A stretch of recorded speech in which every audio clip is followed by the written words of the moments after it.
Hi folks, in this video I wanted to discuss lens buying strategy. Have you ever thought to yourself or asked yourself, what is your strategy?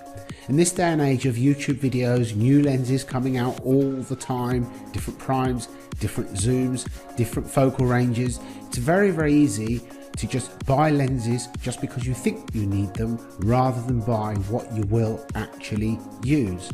If we start off and compare the common crop sensor conundrum, do you go for 35 or do you go for a 50?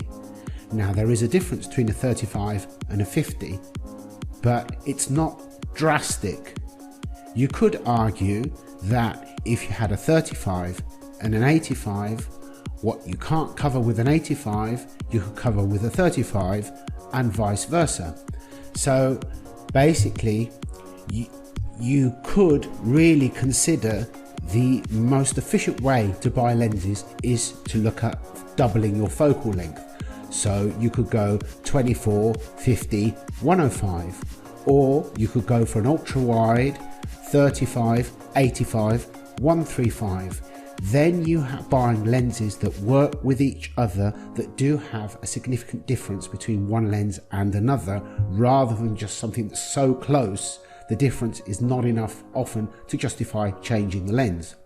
On a crop sensor camera, which is the most common one, the dilemma is you go for, say, a standard zoom, 17 to 50 zoom, and then maybe an 80 to 200.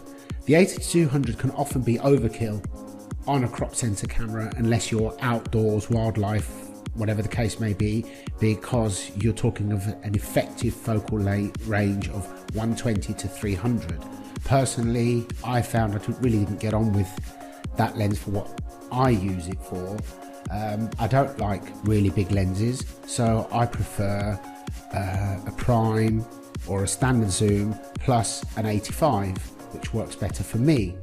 But it's worth sitting down and working out what will you use, or even go through your images and look at the most common focal ranges that you use. And you may find that actually if you have a 50 you don't need a 35, or vice versa. So you might consider, for example, if you're going to go the 35, 85, 135 route, then you could have a wide zoom at the wide end. Or you could actually go for a standard zoom, 17 to 55, then consider a 105 to go with it.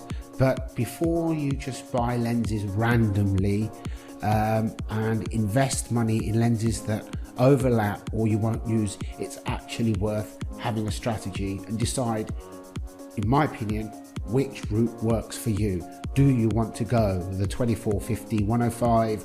Do you want to go the ultra wide 35, 85, 135? Then you will actually get the lenses that will work together, they will complement each other, and you won't have lots and lots of lenses that you cart about and in the end you just don't know which one you're going to use. I found myself most of the time, when I had a 35 and a 50 and an 85, I wouldn't bother switching my 35 for the 50 or vice versa. So it's worth having lenses that do complement each other.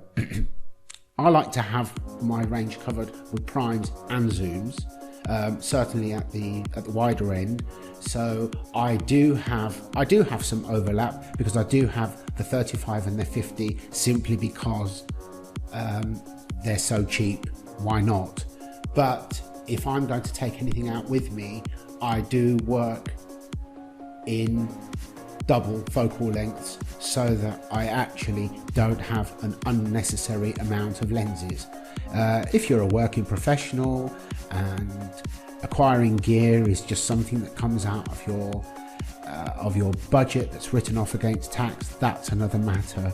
But I believe for most of us, we are buying what we think we need or what we would like rather than what we would use. So I would urge you to sit down, work out a proper lens strategy, maybe starting with an analysis of the images you've taken over the last 6 months and see where you're at. See what focal lengths you do tend to shoot at, because sometimes we don't realize that.